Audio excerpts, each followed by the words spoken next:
د افغانستان د جمهوری نظام جنرال سمیع سادات د طالبانو دفاع وزیر مولوي محمد یعقوب مجاهد ستاینه وکړه. د حقیقت نیوز چینل درنو کتونکو سلام، ستړي مشئ، وخت مو په خیر.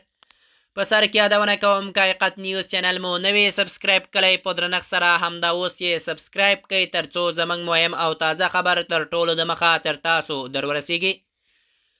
راپورونه وایي چې د افغانستان پخوانی پوځي جنرال سمیع سادات په خپلو وروستۍ څرګندونو کې د افغانستان د دفاع وزیر ملا محمد یعقوب مجاهد ستاینه کړې ده.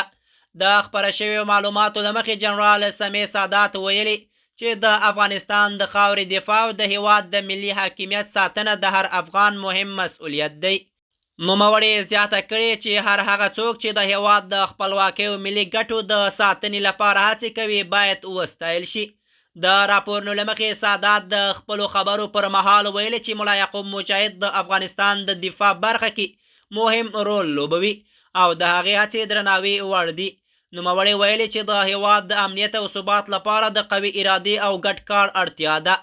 هغه همداراز ټینګار کړی افغانان باید د خپلو ملي ګټو د ساتنې لپاره سره یو موټی شي او د هیواد د خپلواکۍ او عزت دفاع ته لومړیتوب ورکړي.